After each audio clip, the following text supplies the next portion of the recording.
Students, आज हम BA education के थर्ड सेमेस्टर के बारे में पढ़ेंगे। इसमें हम अपनी फर्स्ट यूनिट स्टार्ट करने जा रहे हैं, जो कि है एजुकेशन एंड फिलॉसफी। इसके अंतर्गत जो हमारा पहला टॉपिक है, उसमें हम दर्शन की अवधारणा को और फिलॉसफी की अवधारणा को पढ़ेंगे। तो अभी हम दर्शन की अवधारणा को देखते हैं। दर्शन जो है, इसको भारतीय दर्शन के नाम से भी जानते हैं। जो दर्शन शब्द है, इसको कहाँ से है? संस्कृत भाषा के दृश्य धातु से बना है और जिसका अर्थ होता है देखना। किसी भी चीज को देखने की जो अपनी देखने का तरीका होता है, उसे दर्शन कहते हैं। अलग अलग प्रकार के दर्शन पाए जाते हैं और जो हमारी भारतीय दर्शन है, उसके बारे में हम पढ़ेंगे। जो हमारा भारतीय दर्शन है, वह संपूर्ण अनुभवों पर आधारित दृष्टिकोण होता है। मतलब इसमें आध्यात्मिक और ज्ञानात्मक दोनों प्रकार के दृष्टिकोण को रखा गया है। तो हमारा जो भारतीय दर्शन है, वह बहुत व्यापक प्रकार का दर्शन है। इसके अंतर्गत आध्यात्मिक और व्यवहारिक दोनों पक्षों को रखा गया है। जो हमारे आध्यात्मिक तत्व हैं और हमारे जो व्यवहारिक पक्ष है, दोनों को इसके अंतर्गत रखा गया है। दर्शन है जो वह वेदों पर आधारित होता है। जो भारतीय दर्शन है, वह वेदों पर आधारित है और दर्शन का ऐतिहासिक आधार होता है। ऐतिहासिक आधार इस आधार पर होता है क्योंकि यह हमें वेदों से प्राप्त हुआ है और यह वेदों पर आधारित होता है, इसीलिए इसका ऐतिहासिक आधार भी है। जो भारतीय दर्शन है, इसको दो भागों में विभाजित किया जा सकता है। पहला कौन सा?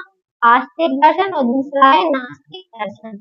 आस्तिक दर्शन के अनुसार मतलब जो ईश्वर में आस्था रखते हैं, और नास्तिक दर्शन के अनुसार जो इस पृथ्वी को ईश्वर में नहीं मानते हैं। तो इसके अनुसार इसको दो भागों में विभाजित किया गया है। इसके अंतर्गत भी फिर आस्तिक और नास्तिक के अंतर्गत भी इसको भी कई भागों में विभाजित किया गया है, जो कि हम निम्न प्रकार से देखते हैं। भारतीय दर्शन जो है दो भागों में बटा है, आस्तिक दर्शन और नास्तिक दर्शन। आस्तिक दर्शनों को भी 6 भागों में बांटा गया है। इसमें अद्वैत दर्शन, सांख्य दर्शन, मीमांसा दर्शन, न्याय दर्शन, वैशेषिक दर्शन और योग दर्शन इसके अंतर्गत आते हैं। और नास्तिक दर्शन के अंतर्गत चार्वाक दर्शन, जैन दर्शन और बौद्ध दर्शन को रखा गया है। अब हम फिलॉसफी की अवधारणा के बारे में पढ़ेंगे। दर्शन का अर्थ देखने के बाद अब हम फिलॉसफी के अर्थ के बारे में पढ़ेंगे। इसी को फिलॉसफी की अवधारणा भी कहते हैं। इसको पाश्चात्य दर्शन को फिलॉसफी कहते हैं। ठीक है, इस फिलॉसफी के अंतर्गत पाश्चात्य दर्शन है जो वो आता है। फिलॉसफी शब्द भी है जो वो दो शब्दों से मिलकर बना है, फिलोस और सोफिया से मिलकर बना है।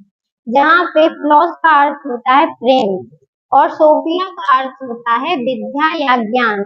इस प्रकार फिलॉसफी का अर्थ होता है ज्ञान के प्रति प्रेम या ज्ञान से प्रेम। इसका अर्थ फिलॉसफी से होता है। जो फिलॉसफी है, वह अवधारणा भौतिकवादी अवधारणा है और इसका दृष्टिकोण भी भौतिकवादी होता है। इसकी कोई ऐतिहासिक कोई आधार नहीं है फिलॉसफी का। फिलॉसफी के अंतर्गत निम्नलिखित विचारधाराएं आती है। पहला युक्तिवाद, प्रयोजनवाद, यथार्थवाद, मानववाद, अस्तित्ववाद और आदर्शवाद। फिलॉसफी के अंतर्गत ये सारी अवधारणाएं आती हैं या ये बाद आती हैं।